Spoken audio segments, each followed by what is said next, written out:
quality assurance and testing. මේක software development industry එකේ එක් side එකක්. එතකොට සාමාන්‍යයෙන් quality assurance වලට සිංහල video tutorials ගොඩක් අඩුයි YouTube එකේ.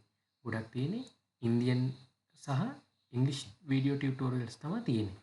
ඒ නිසා මම හිතුවා සිංහල video tutorials ටිකක් හදලා දැම්මනම් අනිත් අයටත් දැනගන්න පුළුවන් quality assurance වල මූලික පදනම කොහොමද quality assurance and testing industry එකේ use වෙන්නේ, මොනවාද අපිට ඕන requirements වගේ දේවල් අපිට මේ video tutorial එකකින් ඉගෙන ගන්න පුළුවන්. මේක ඒ කියන්නේ campus එකේ syllabus එකත් එක්ක තමයි මේ කරුණු ටික හදලා තියෙන්නේ. ඒ වගේම industry එකේ use වෙන දේවලුත් මේකට include කරලා තියෙනවා.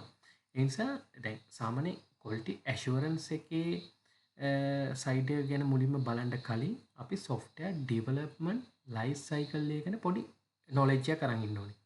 එතකොට software development life cycle එක කියලා කියන්නේ අපි කෙටි වචනෙන් කියනවා SLDC, software development life cycle. ඒකේ සාමාන්‍ය normal definition එක අපි කියනවනේ the software development life cycle is the cost effective and time effective process that development teams use to design and build high quality software. ඒ කියන්නේ සාමාන්‍යයෙන් අපිට මොකක් හරි software එකක් develop කරන්න දෙනවා. ඒ software development කරන්න දෙන්නේ කවුරු හරි client කෙනෙක්. එතකොට ඒ client ගේ requirement ටික fulfill වෙන විදිහට අපි මේ software එක develop කරලා දෙන්න ඕනේ ඒ client. එතකොට software එකක් develop කරද්දී සාමාන්‍ය software company එකක් සැලකුවොත් company එක characters ගොඩක් ඉන්නවා. business analysis කියලා කෙනෙක් ඉන්නවා. එතකොට UI UX engineers ලා ඉන්නවා. front end developers ලා ඉන්නවා. back end developers ලා ඉන්නවා. QA testers ලා ඉන්නවා. ඊට project manager කෙනෙක් ඉන්නවා. එතකොට maintenance group එකක් තියෙනවා. අනේ ඒ වගේ characters කීපයක් තියෙනවා software development company එක. එතකොට සාමාන්‍ය මේ software life cycle එක stages සාමාන්‍යයෙන් 6කට ප්‍රධාන වශයෙන් වෙන් කරනවා. සාමාන්‍යයෙන් මුලින්ම පළවෙනි එක ගත්තොත් planning. දැන් මේකෙදි software life cycle එකේ මුලින්ම කියන්නේ ප්‍රථම වශයෙන්ම අපි බලන්න ඕනේ මොකද්ද client ගේ problem එක ඒක identify කරගන්න ඕනේ. ඒ problem එක identify කරගත්තට පස්සේ ඒ problem එකට අදාළව අපි plan එකක් හදාගන්න ඕනේ. කොහොමද මේකට ඒ problem identify කරගත්ත problem එකට කොහොමද අපි solution එකක් දෙන්නේ? මෙයා ඉල්ලන requirements මොනවාද? අන්න ඒ වගේ දේවල් plan කරන එක තමයි මේ planning stage එකේ මුලින්ම අපි කරන්න ඕනේ. ඊට second stage එක කියන්නේ analysis part එක. මෙහිදී කියන්නේ මේකෙදී අපි සාමාන්‍යයෙන් කියනවා මේකට character එකක් විදිහට company එක සාමාන්‍යයෙන් select කරන්නේ business analysis කියලා character එකක් තමයි මේකට gather වෙන්නේ. එතකොට requirement gathering and analysis කියන side එක තමයි මෙන්න මෙතනදී main path එක විදිහට වැඩ කරන්නේ. මෙතන planning stage එකේදී අපි යොදාගත්ත technologies.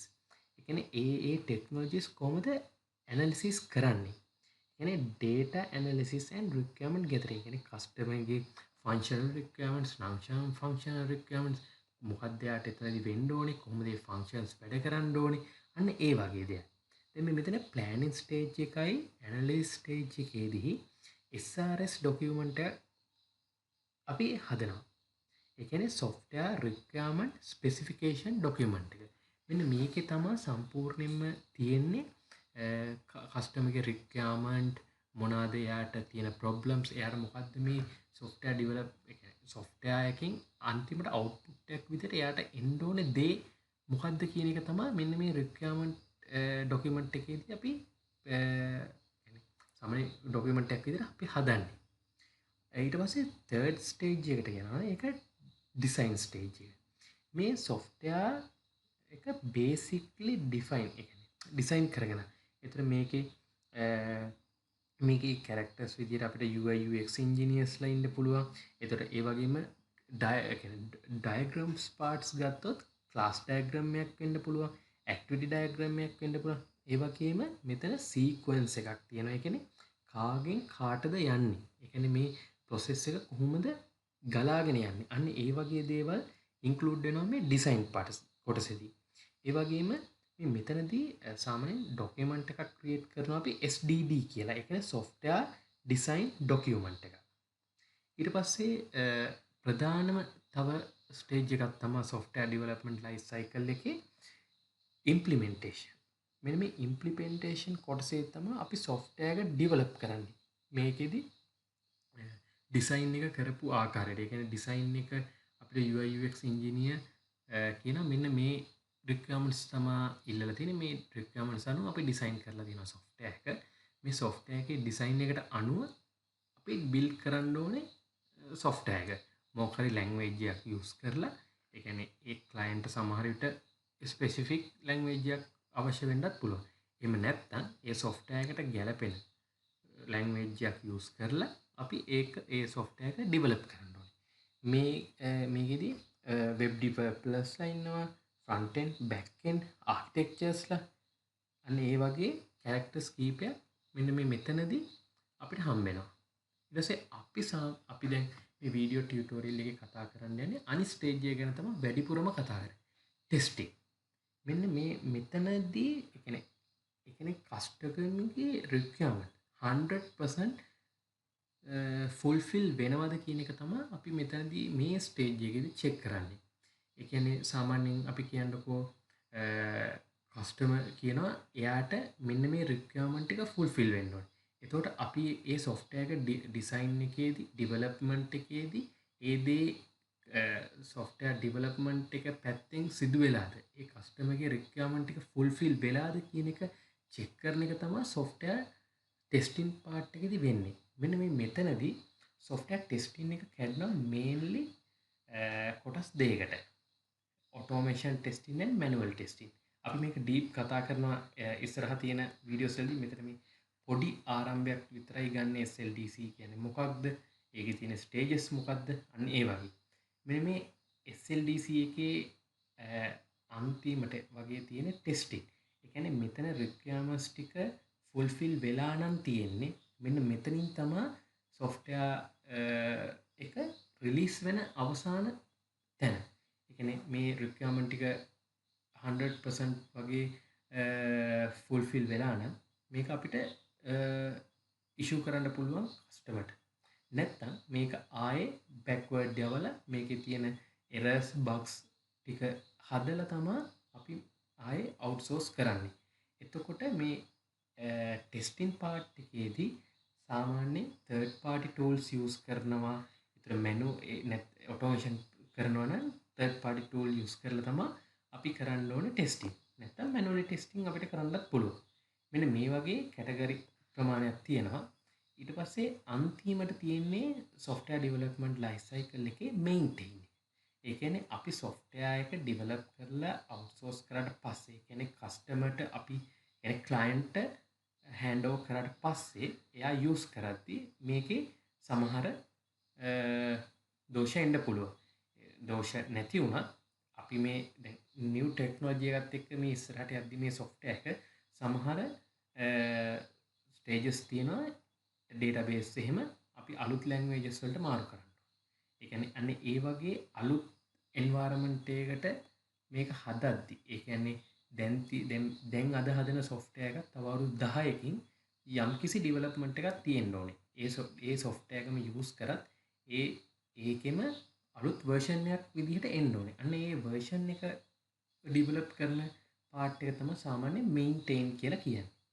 ඔන්න ඕක තමයි software development life cycle එකේ එන part ටික. මුලින්ම එනවා planning, ඊට පස්සේ එනවා analysis. ඒ කියන්නේ requirement gathering part එක. තුන්වෙනි එක එනවා design එක. ඊට හතරවෙනි එක එනවා implementation එක. ඒ කියන්නේ development part එක. පස්වෙනි එක තමයි testing. ඒ කියන්නේ software testing and quality assurance part එක. අන්තිමට තමයි maintenance. ඊට පස්සේ අපි බලමු මේ stages වලදී කවුද කම්පැනි සයිඩ් එකෙන් එන characters. සාමාන්‍යයෙන් analysis. මෙන්න මෙතනදී product owner, project manager, business analysis. මෙන්න මේ business analysis කියන එක තමයි මෙතන ලොකුම කාර්යභාරයක් තියෙන්නේ. හේතුව එයා තමා ක්ලයන්ට් එක්ක නැත්නම් කස්ටමර් එක්ක ගැදර් වෙලා ඒ කියන්නේ මීටින්ග්ස් ඒ කියන්නේ අපි මේක ඉස්සරහට කතා කරමු. එයා තමා කස්ටමර්ගේ රික්වයර්මන්ට්ස් ටික අහනවා. අහලා ඒක සාමාන්‍යයෙන් ඉන්ටර්ව්ස් විදිහට කරන්නත් පුළුවන් ක්වෙස්චනරි විදිහට කරන්නත් පුළුවන්. අන්න ඒ වගේ කරලා මෙයා ගැදර් කරගන්නවා මෙයාට ඕන රික්වයර්මන්ට්ස් මොනවද කියලා. එන්නේ රික්වයර්මන්ට්ස් එක ගැදර් කරගෙන එයා ඩොකියුමන්ටේෂන් එකක් හදනවා. SRS. ඒ කියන්නේ software requirement specification document. ඊට පස්සේ මේක ඩිසයින් පාර්ට් එකට යනවා. මෙතන තමයි ආකිටෙක්චර්. ඩිසයින් ආකිටෙක්චර් නැත්නම් UI UX ඩිසයිනර්. එයා තමයි මේකේ කොහොමද යූසර් ඒ කියන්නේ UI කියන්නේ user interface, UX කියන්නේ user experience. එතකොට මේ UI UX ඉන්ජිනියර්ස්ලා කරන්නේ user interface එක කොහොමද වැඩ කරන්න ඕනේ, මේ functions කොහොමද වෙන්න ඕනේ. කියන්නේ ඇහැට හුරු. ඒ කියන්නේ user friendly design එකක් develop කරන එක තමයි UI UX ඉන්ජිනියර්ගේ කාර්යභාරය වෙන්නේ. ඊට පස්සේ development part එකේ ආපුවම අපි ඒ software එකට ගැලපෙන language එකක් use කරලා ඒ language එක අනුව ඒ software එක develop කරන design එකට requirement එකට අදාළව හදපු design එක බලාගෙන design එකට අදාළව software එක development කරන එක තමයි මේ development part එකේදී වෙන්නේ. මේකෙදී front end developers, back end developers කියන්නේ අපි web application web developers, mobile application නම් ඒක mobile developers. අන්න ඒ වගේ අය තමයි මේ part එකේදී development කරන්නේ. ඊට පස්සේ අපි testing එකේදී architectures ලා වගේම QA engineer test අන්න ඒ අයගේ කාර්යභාරය තමයි මෙතනදී වෙන්නේ. ඒ කියන්නේ requirement එකට අදාළව design එක වෙලා තියෙනවද, design එකට අදාළව develop වෙලා තියෙන software එක කියන දේ test කරන එක තමයි සිදු වෙන්නේ. ඊට පස්සේ අන්තිම වශයෙන් maintain එකේදී maintain එක එන characters තමයි users, testers and support managers. ඒ කියන්නේ මෙතන supportment team එකක් තියෙන්නත් ඕනේ. ඒ කියන්නේ client හරි මොකක් හරි error එකක් ආපුවම ඒගොල්ලෝ use කරන software එකේ ඒක දැනුම් දෙන්න software company පැත්තෙන් IT support team එකක් ඉන්නවා. එනේ ඒගොල්ලෝ testers ලාට ඊට පස්සේ ඒක බාර දෙනවා. ඒ බාර දුන්නාට පස්සේ testers ලා බලනවා මේක software එකේ issue එකක්ද නැත්නම් new technology එකත් එක්ක යද්දි මේකේ තියෙන අඩුපාඩු. අන්න ඒ දේ තීරණය කරාට පස්සේ ඒගොල්ලෝ ආයෙ development part එකට දාලා ඒ maintain කොටස කරනවා. අන්න ඒ විදිහට තමයි මේකේ characters වැඩ කරන්නේ software development life cycle එකේ. ඊට පස්සේ අපි බලමු software development life cycle එකේ models. සාමාන්‍ය ප්‍රධාන වශයෙන් model කීපයක් තියෙනවා. ප්‍රධාන වශයෙන්ම use වෙන يعني ඕනම ඒ කාලේ use වෙච්ච ඕනම දෙයකට use වෙච්ච එක තමයි waterfall method එක.